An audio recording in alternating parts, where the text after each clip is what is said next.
সারা দেশে ইতোমধ্যেই ঈদের আমেজ ছড়িয়ে পড়েছে। তবে অনেকেই কোরবানিকে শুধু একটি ধর্মীয় উৎসব হিসেবে দেখেন। কেউ কেউ মনে করেন এতে পশুর কষ্ট হয়, কিন্তু বাস্তবতা হলো কোরবানি কেবল একটি ধর্মীয় রীতি নয়, এটি বাংলাদেশের অর্থনীতির এক অনন্য চালিকা শক্তিও বটে। প্রতি বছর বাংলাদেশে কুরবানির জন্য গড়ে 1 কোটি পশু জবাই হয়, যার মধ্যে প্রায় 45 থেকে 47 লাখ গরু, 50 লাখ ছাগল, 4 লাখ ভেড়া ও প্রায় 1 লাখ মহিষ রয়েছে। এসব পশুর বাজার মূল্য আনুমানিক 70,000 কোটি থেকে 1 লাখ কোটি টাকা। এই বিশাল টাকার প্রায় 80% পৌঁছে যায় দেশের গ্রামীণ অর্থনীতিতে, যা কৃষক, খামারি ও স্থানীয় শ্রমজীবী মানুষদের আয়ে সরাসরি প্রভাব ফেলে।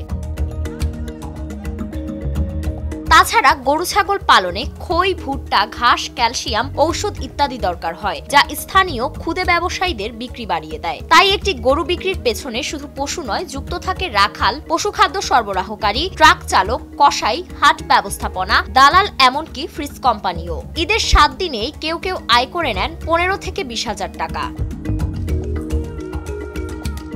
এদিকে ভারত গরু রপ্তানি বন্ধ করে দেওয়ার পর থেকে দেশের অভ্যন্তরেই গড়ে উঠেছে বিশাল পশু খামার। হাজারো শিক্ষিত ও বেকার যুবক, শিল্প উদ্যোক্তাও ঝুঁকছেন পশুপালনের দিকে। ফলে ঈদুল আজহা তাদের ব্যবসায়িক ক্যালেন্ডারের সবচেয়ে গুরুত্বপূর্ণ সময় হয়ে উঠেছে। তবে শুধু পশুপালন নয়, কোরবানির মাধ্যমে সংগৃহীত হয় দেশের মোট চামড়ার প্রায় 60%। এই চামড়া থেকেই তৈরি হয় নানা রকম রপ্তানিযোগ্য পণ্য। বাংলাদেশ থেকে নিউজিল্যান্ড, পোল্যান্ড, ফ্রান্স, যুক্তরাজ্য এবং যুক্তরাষ্ট্রে এসব চামড়াজাত সামগ্রী রপ্তানি হয়। কাঁচা চামড়ার দাম গড়ে 1200 থেকে 1500 টাকা হলেও প্রক্রিয়াজাত হয়ে সেই চামড়া বিদেশে বিক্রি হয় 4000 থেকে 5000 কোটি টাকার বিনিময়ে।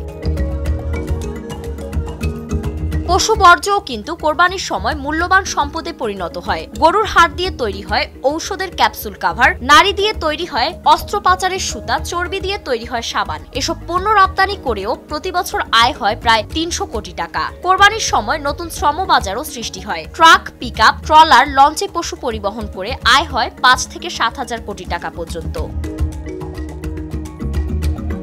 কেউ কেউ কোরবানিকে পশুর উপর নিষ্ঠুরতা বলে অভিহিত করে থাকেন, কিন্তু বাস্তবতা বলছে ভিন্ন কথা। কোরবানি কেবল পশু জবাই নয়, এটি অর্থনীতির চালিকা শক্তি। তাই কোরবানির মাধ্যমে কেবল পশুই নয়, নতুন প্রাণ পায় দেশের অর্থনীতি।